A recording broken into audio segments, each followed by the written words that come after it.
Hey everybody, welcome to episode 161 of This Thing Working. Hello Friday. Here we are, end of the week. How's it going, Denise? I know you're excited about it being Friday. I love Fridays. I am doing awesome today in our new studio. So everyone bear with us. We might have technical difficulties. Who knows? Well, you know what happens when you move everything around. Hey, but it sounds like fun. I love the sound. It's pretty cool. So far the sound's good.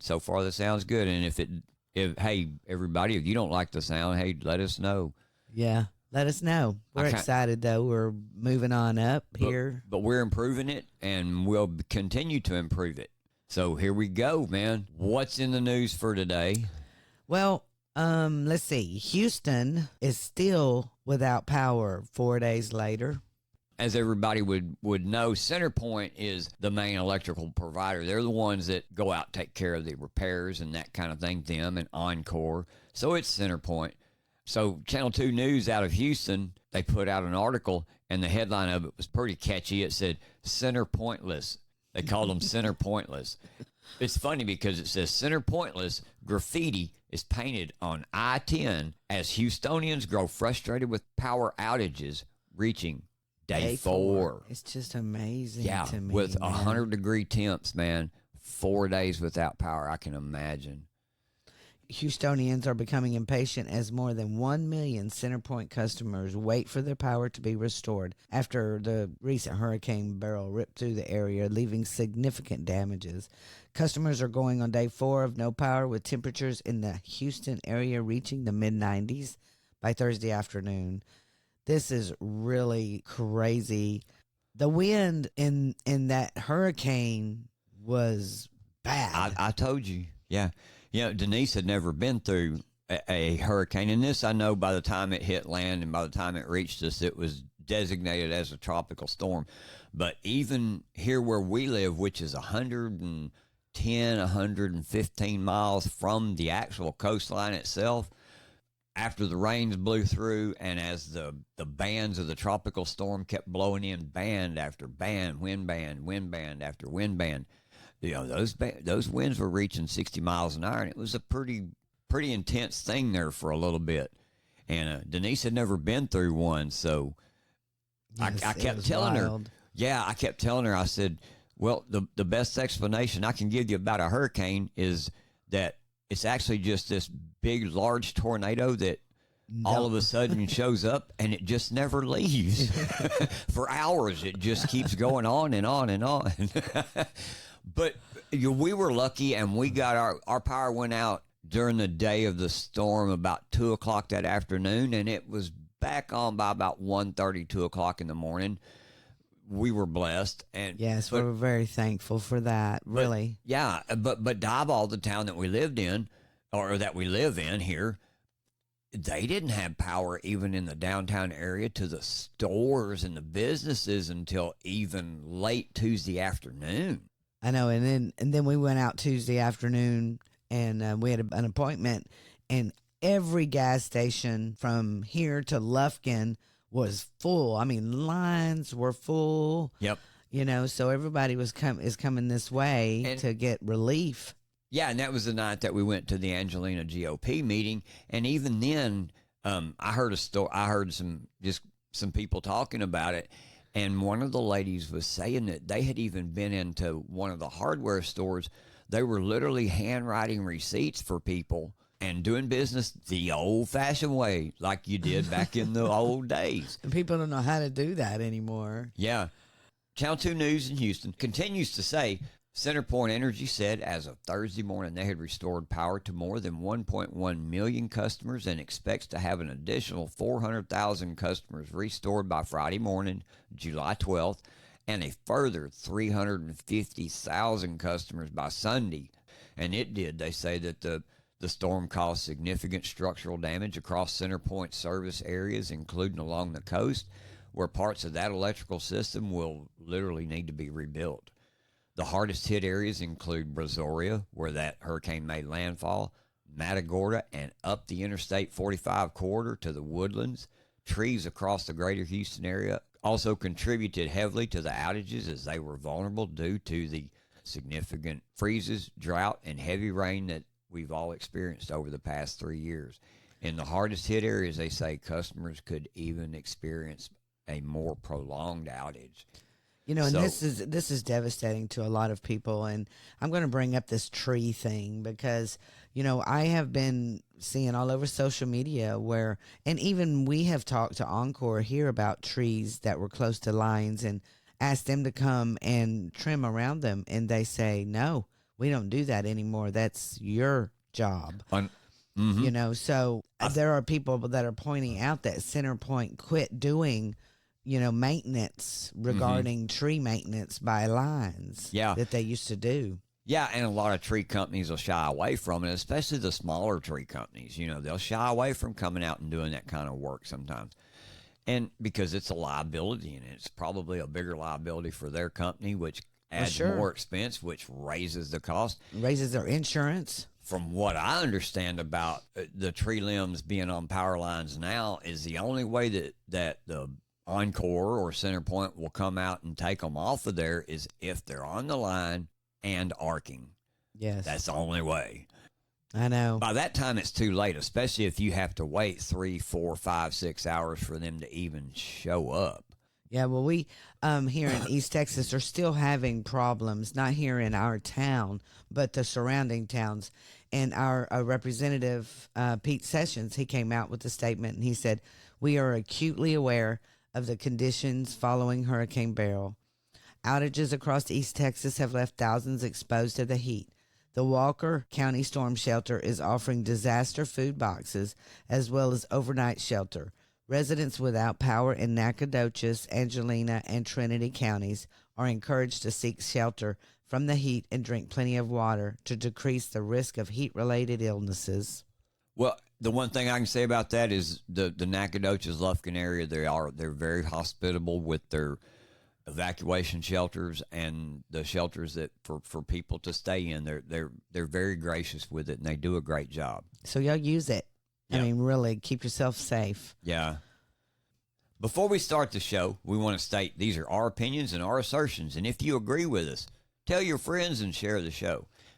And if you don't agree with us, tell your friends and share the show. Also, stomp that like button and please follow or subscribe wherever you see the name Is This Thing Working?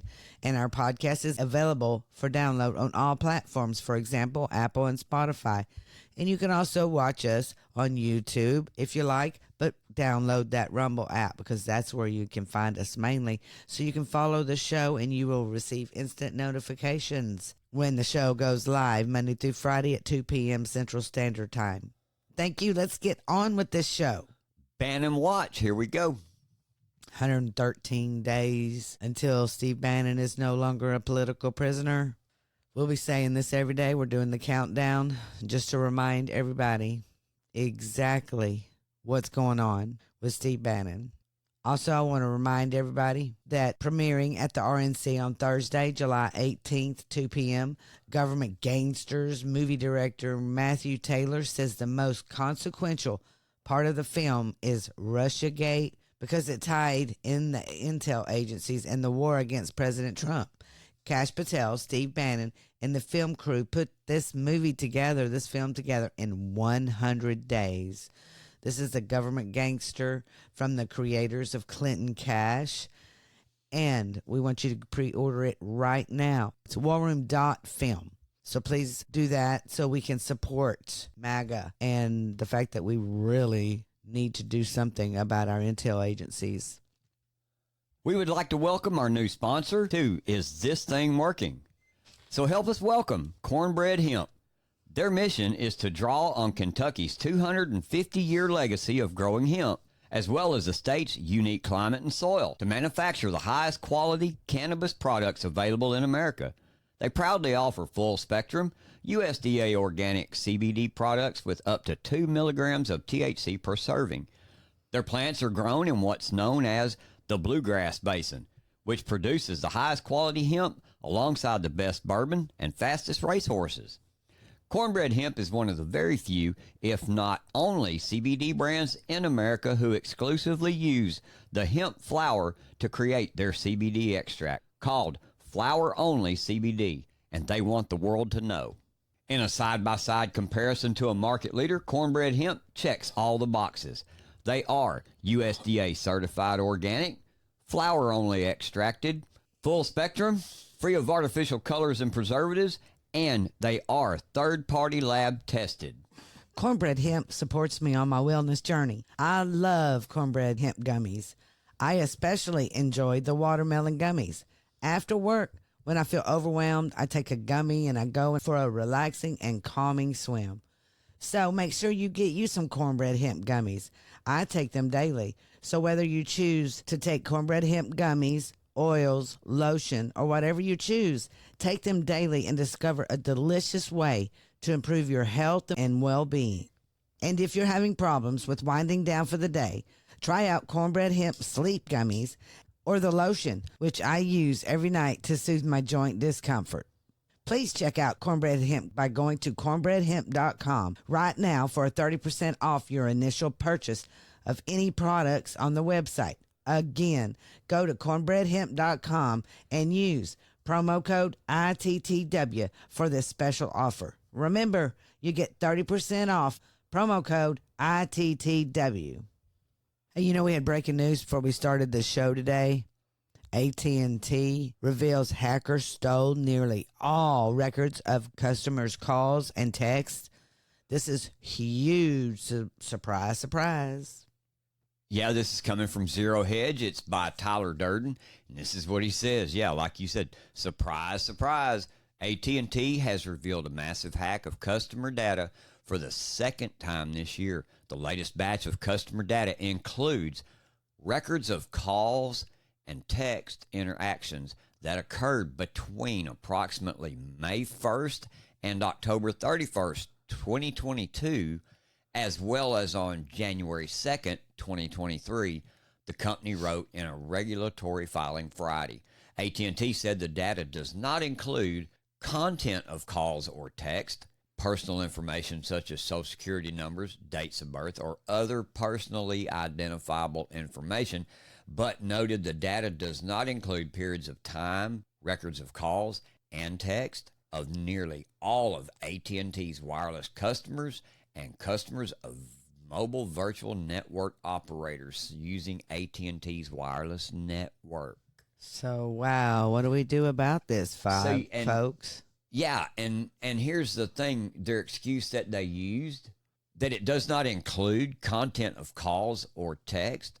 So are they saying that it only is the data of the time you texted somebody, the time of when you called somebody, and who it was, but it doesn't share the content or personal information or other personally identifiable information? You know, I don't believe that. I don't believe that either. 1 minute. You can't believe anything that anyone tells you anymore. That's right. None of that makes sense. Oh, it's just like poo-poo. You know, they stole all your data, but that's all they did. Okay. But no, stealing my data at all is bad. Well, exactly. And if they've recorded a time of your call to another person, then that's what the NSA always does. This is NSA level crap right here, man. This is the stuff that Edward Snowden blew the whistle on back in 2012? Yes. This is exactly what it was. This is the same thing that happened to Tucker Carlson. And why is it always year. AT&T? Yeah, and do you notice they mentioned January 2nd, 2023 as just that specific date? Yeah, what happened that date? I'm going to have to go back and look. We are going to have to go back and look into this. According to a Bloomberg report, the third-party cloud platform that the hackers access to steal the data is called Snowflake. And then they go on to tell how the market shares fell 3%, and then Snowflake shares dropped 5%. You know, I don't give a crap about that right now. What I care about is my data. Right. And here's part of probably the biggest BS of all. AT&T does not believe the data has been leaked on the dark web yet, Bloomberg pointed out. While much remains unknown about the breach, it has the potential, if the data is released, to be devastating for some customers. This includes anyone who doesn't want others knowing who they are calling, such as politicians, executive, activists, journalists, and their sources. It's awful amazing how they just pointed out them. Exactly. You know, the American citizen is not important enough. We have important stuff that's on our phone as well. You know, we have banking information. Everything is used through our phone, our passwords.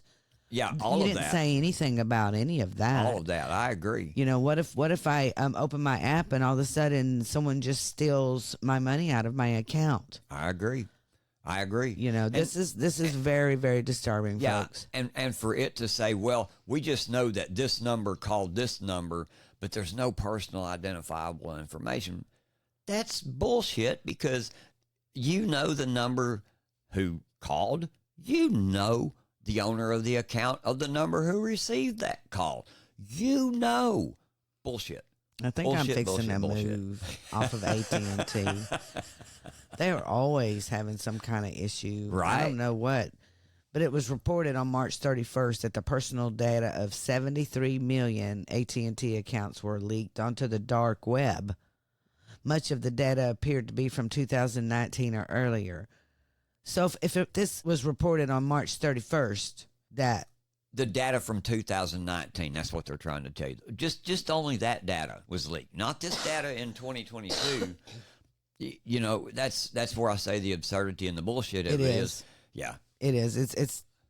It drives me crazy, and we'll be talking about more about this like next week. You know, it just broke today. So, but our call to action for the weekend though is, what is your task and purpose? Steve Bannon asks this question every day on his show, Warroom, and it's in his opening. So this weekend, make sure you plan your task and purpose and how you can become engaged and informed. And I do want to state that Is This Thing Working with Denise and James want to state every single day, we want to free Steve Bannon, Peter Navarro, and all January 6 prisoners. Exactly. They need to be freed today. Each and every day we need to scream that. And each and every day we need to scream the reasons why. Our task and purpose, man, is to help these people, get them out of here. Yes. Okay, and on President Trump watch, don't forget President Trump will be in Butler, Pennsylvania tomorrow. You can get your tickets, and they are free at donaldjtrump.com/events. Also, don't forget the RNC starts next week. I'm hearing great things about it already. So next week we will be covering everything coming out of the RNC. It's going to be interesting. They're going to have lots of speakers. He's supposed to choose his vice president is what I'm hearing. I know who my pick is. I really hope he chooses him. You know, maybe not culturally or maybe not what you would consider politically.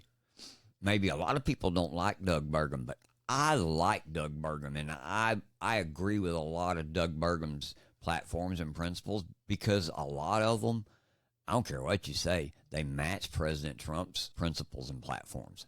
Okay, well, I'm going to tell you mine. I like Doug Burgum. I'm okay with Vance, really, but, you know, he used to be a Trump hater, so I'm not a fan. Rubio, he can't do anything because he lives in the same state as President Trump. And Rubio's establishment anyway. Yes, he is. But the one that I really, in my heart of hearts, would like him to pick is Ben Carson. And let me tell you why.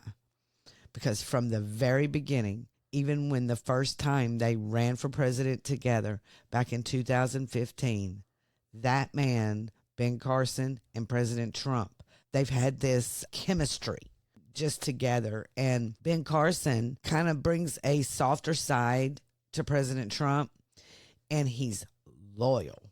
Right. That's the reason why I want Ben Carson. But I would be happy with either one. But mine is Ben Carson. Both are good choices. They agree. Are.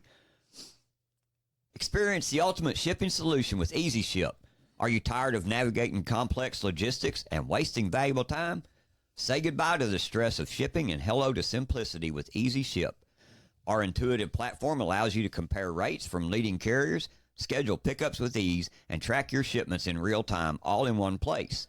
Whether you're a small business owner looking to optimize your shipping process or an individual sending a gift to a loved one, Easy Ship has you covered. Our user-friendly interface puts the power of efficient shipping at your fingertips, saving you time and money. Don't let shipping challenges hold you back. Try Easy Ship today and discover a new level of convenience and reliability. Visit EasyShip.com now to get started. Click the link below. And thank you, everybody, for supporting our sponsors. Did y'all see the big boy press conference last night? Did everybody watch it? Oh, my gosh. I mean, it's all been a joke. Everyone's been just making fun of it ever since before the press conference, calling it a big boy press conference and everything. And I have been included. I have done that. And I still call it a big boy press conference. But, man, this, I don't know. I can't call him a commander-in-chief because he isn't commanding anything. But I have an article here from the Gateway Pundit, and here, they kind of make fun of him a little bit. They say, the big boy press conference started as a joke by a left-wing journalist and even left DEI White House Press Secretary Karine Jean-Pierre laughing last week. Is she laughing now? Is it a dumpster fire of a press conference? Our enemies are hell. Even our friends are.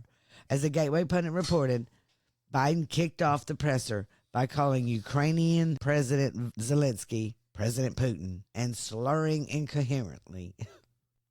Senator Tom Cotton has a reaction. Chet Pergram reports on the Hill, but first to Mark Meredith, who reports with the news from the North Lawn, where it's all going down at the White House. Hello, Mark. Good morning. Bill and Dana, good morning to you both. The debate over whether President Biden should or continue to be the Democratic nominee continues even after last night's news conference, which was designed to reassure Democrats and voters that the president is still up for the job. But even before the news conference began, there was a mistake that was heard all around the world. And now I want to hand it over to the president of Ukraine, who has as much courage as he has determination. Ladies and gentlemen, President Putin. President Putin. You can beat President Putin. President Zelensky. I'm so focused on beating Putin, we got to worry about it. Anyway, Mr. President. I'm better. You are a hell of a lot better. Yeah, that was the first one. That was the first one. But do you think this is an act? A cry for help? No, I mean, he is in cognitive decline. He does have, he has something. I don't know if it's dementia, but he does have something wrong with him. You know, the Gateway Pundit does point out that something has happened since the debate to make Biden's gaffes and blunders and brain damage more severe in the past weeks, as top Democrats are now calling for him to step down. How convenient. Conservatives, however, will never get credit from the mainstream media for saying Biden is not fit to serve this country since 2020. And it's exactly what we've been saying since 2020. We've been telling you, hey, he was Basement Joe, remember? Mm-hmm. He ran in the basement. We knew then. Everyone knew. So why all of a sudden, because the conservatives have been proven correct this whole 4 years that we've been saying this, and then all of a sudden it's like, oh yeah, we got to get rid of him now, because now the Democrats are turning against him. They've seen the policies. They can't live like this. They can't live in America right now with this dementia Joe in office right now. It's a national security problem right now. Right now. And it's way too late anyway in the game for them to change the candidate, and they know that. They really know that. You know, to be honest, they know that the same as they knew in 2020 that he wasn't fit to be president. And at least the narrative has changed from they were hiding it from you all this time. No, they were lying to you all this time. And I'm beginning to see that come out more and more and more. And the Democrats are coming out and saying, hey, you were lying to us. Yep. I mean, there was a focus group that was on one of these mainstream media channels that happened yesterday, and it was all colored people in this focus group. And the pundit was so shocked that 50% of her focus group were voting for President Trump. I mean, it was, they all said, hey, we can't go on like this. See, and that goes back to, is this an act? Because honestly, I'll bet you all of them probably wanted to raise their hand. Nobody can deny that the last 4 years has been pure hell on us. You know, our inflation has went through the roof. Our borders have stayed open all this time. And we see how they're going to cheat to win an election that they know they can't win. Exactly. You know, exactly. President Trump came out with this one statement that I just have to say real quick because, you know, he watched it too. And he said Crooked Joe has a case of Trump derangement syndrome. And I thought that was hilarious. Maybe from 10 to 4, because after that, he don't know what he has. He don't know what he is. No, his staff is the one that they would call. Remember, if there was a nuke in the air or something? Exactly. We also had a reaction this morning on Fox and Friends, Doug Burgum, who is a VP contender for President Trump, which we've already talked about. Here's his reaction. To Governor, let's bring in Governor Doug Burgum, a Republican from North Dakota and ran for president for a while, could wind up being vice president. We'll find out in maybe 48 hours. Yeah. Do you know yet? Has he asked you yet? Nobody knows except President Trump. Okay. Mm-hmm. So what did you make of President Biden last night, where he referred to President Trump as his vice president and also referred to, hey, Zelensky looks a lot like Putin? Unbelievable. Well, I think, of course, America can't unsee what they saw in the debate, and they can't unsee what they saw in this press conference. And it's certainly there's confusion going on, but the bigger confusion is that he may be confused that he's actually capable of doing the job. But we know that he's surrounded by people that are co-conspirators in this thing. I mean, when I've been around across, I know he's in Michigan today. I've been in Michigan. I've been in Wisconsin. I've been in Minnesota. When you talk to people, if they haven't been watching your station, they're in shock, because this has been hidden from them, almost an old Soviet style thing, like, hey, our leader's fine, but no, actually he's not. And of course now you see media, you see the elites, you see Hollywood all turning on him. But it's kind of sad for America, because they say, hey, they're worried about threats to democracy. Well, a big threat to democracy is when you don't have the media actually doing the reporting and holding an administration accountable. And they've all been complicit. They've all been co-conspirators. And that's why President Trump is going to go on and win this election. That's exactly right, man. That's exactly right. That's exactly right. And at one other point in the interview, they brought up the abortion issue and how Doug Burgum's stance on the abortion issue is, honestly, it's completely backwards. It's opposed to President Trump's stance on a federal abortion ban. And Burgum made out the best point. He said, look, man, regardless of how I feel about it and regardless of how President Trump feels about it, basically what he said was, we both understand that's a state's issue. That's not a federal issue no longer. Yeah, they can't run on that, man. They just can't.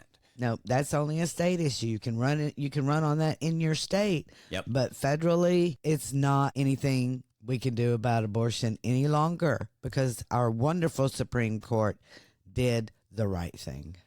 And also, he mentioned threat to our democracy. He mentioned that about them and them talking about their threat, the threat to the democracy. What is the true threat to democracy right now?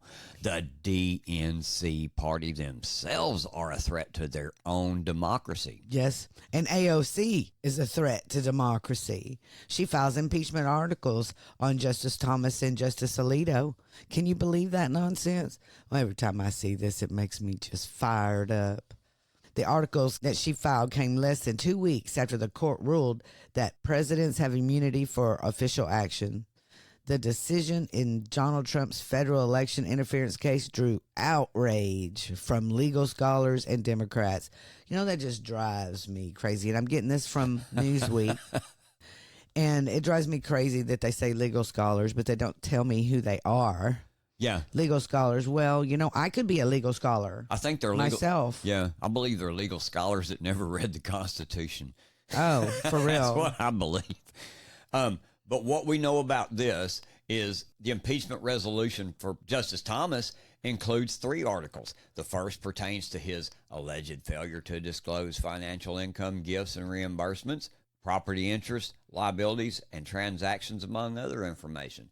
Supreme Court took care of that too. Yes, they did, and that's what's ticked them off. I know. So they're going to try to impeach him for the thing that the Supreme Court got rid of.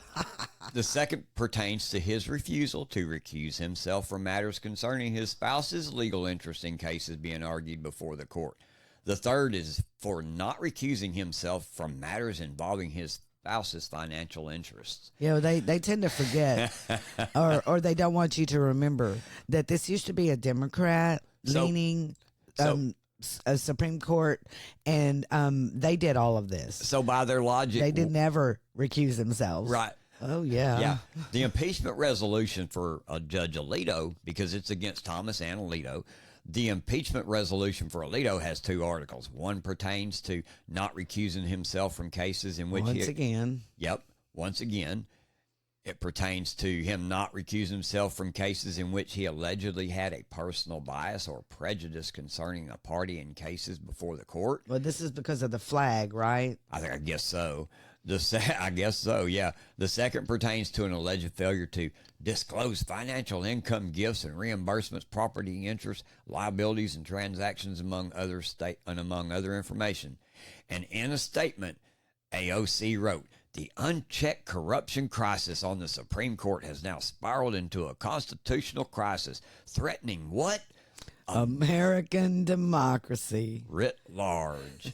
She continued to say that Clarence Thomas and Alito's patterns of refusal to recuse themselves from consequential matters before the court in which they hold widely documented financial and personal entanglements constitutes a grave threat to American rule of law, the integrity of our democracy, and one of the clearest cases for which the tool of impeachment was designed.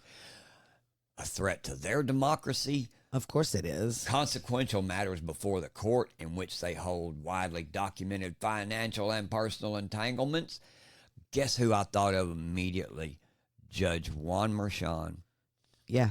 And how come you aren't impeaching him? There you Republicans. go. There Why you aren't go. we fighting back on this? 100%. There's so many judges out there. The January 6th judges, Juan Merchan, the judge that took all of President Trump's money. Yeah. What was his name? Engeron. Judge Engeron. Yeah. Judge Engeron. Yep. You know, In I the mean, they Letitia went James case. out. Yes, Yep. they went out of their way to get President Trump. But we have a video here that I want to let you hear. It's from Jeff Clark, who has, by the way, been totally destroyed by the Democrat Party because he is a wonderful lawyer that took up for President Trump. And Democrats have launched these 2 parallel lawfare attacks against the Supreme Court. Listen to him now. Sure, Ben. Well, great to be with you. And, obviously we're missing Steve Bannon and we pray for him. But, you and I have not met in person, but, I'm glad to be here with you today to talk about these topics. So we're basically talking about 2 things. On the one hand, we have the resolution, one for Thomas, one for Alito, that AOC is leading. And then on the other hand, we have a letter from Senators Wyden and Whitehouse to the Justice Department asking for Merrick Garland to appoint a special counsel to investigate Justice Thomas. So these are 2 lawfare efforts, and those lawfare efforts are going forward in parallel. And the first thing to recognize about them is that, look, they're designed to increase costs for the justices. They have to get counsel to represent themselves to fend off these challenges. And, it's designed to make their lives difficult. It's part of the general lawfare effort. It's completely illegitimate. It's never been launched against Supreme Court justices before. Well, we're obviously living in an age where, as my colleague Mark Paoletta was explaining earlier today on the Warroom program, this is a situation in which, they realize that they're trying to intimidate the justices because they don't like the fact that the Supreme Court has switched from a largely leftist entity. I saw one leftist commentator saying and admitting that for decades they had a hegemony over the Supreme Court. And so they don't like the fact that the balance has shifted against them and they're getting actual constitutional decisions. And so they've decided that payback is the best way to proceed, and they're paying the justices back with this complaint to try to get a special counsel and with these impeachment resolutions. And you know what? What I say is fight fire with fire now. Fight fire with fire. Lawfare with lawfare. Yeah, 100%. Fight them back. Lawfare with lawfare. And the things that he spoke about in there that they accuse us of are always their confessions. They want to fight lawfare with you, but they don't want you to fight lawfare back. Well, and the thing is, they also want you to forget about how much that this left-leaning court that they had for so many years, that they want you to forget that, hey, they were not constitutional, and they allowed a lot of regulations to go through, and this abortion, they've been trying to get this out of the Supreme Court and away for many, many years, and they refused to bring it to the table. You know what I mean? One thing that really caught my attention was when he said about the general lawfare, about the fact that they just want, and that's what the Democrats do. They want to bankrupt you for going against anything that they want. And now these justices, they have to fight back with their own attorneys. This is going to cost them a lot of money, and they're already being threatened. They have to pay for security themselves. And it's really nothing going to go further. There's no one that's going to pass this in the House. But the Merrick Garland thing, I picked up on that too. That right there in the inherent contempt that our Republican Congress, House and Senate did not pass by 4 votes. Yep. And listen, he brought up Merrick Garland. And if Merrick Garland doesn't get taken care of, then Merrick Garland will go after the Supreme Court. He will go after these judges, and he will do the bidding of the Democrat Party if you don't do something about it. Paulina Luna came out with this text yesterday regarding this, and she said, I am talking to some of the members that voted no, and I would like it to reflect that I am in open dialogue with them. A few of them have their hearts in the right place, and I will be working with them. Inherent contempt will be brought back to the floor when we return. Of course, they're gone for the weekend. They'll be back next week. Please be respectful with them in correspondence. With all due respect, Anna Paulina, no. No. Because let me tell you something. All we have heard out of the Democrats, all we have heard out of them is no one is above the law. They go after President Trump. No one is above the law. They go after Bannon, Navarro. They go after O'Keefe. They go after Steve Baker. They go after all these different people, Owen Schroyer, and they scream, no Catherine one. Herridge. Tucker Carlson. Tucker. They scream, no one is above the law.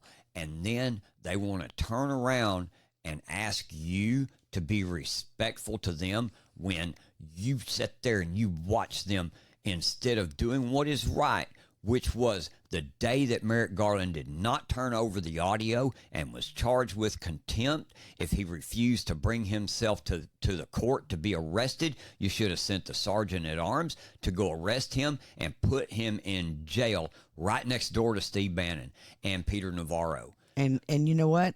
These same 4 that voted no vote no on everything that matters to MAGA, that matters to the American people. And let me tell you something. She wanted to say, a few of them have their hearts in the right place. Let me tell you what, ma'am. No, they don't. They don't give a crap about Steve Bannon and Peter Navarro and January 6 prisoners and everybody we just listed. They don't give a crap about you. They're nothing but bootlickers. Is this thing working? Rise up. Well, hey, everybody, that's it for today. Thanks for listening, and I hope you've enjoyed the show. Hope you've learned some things about what's going on around us in the nation and in your communities. You know, we couldn't do this without your continued support either. We appreciate all of you showing up, taking the time to listen to us today. So please, like I say, make sure to hit the like button, share our show with all your friends. We'll see you next time on Is This Thing Working? And as always, I'm James, and that's my lovely co-host over there, Denise. And we'll see you next time. We're out.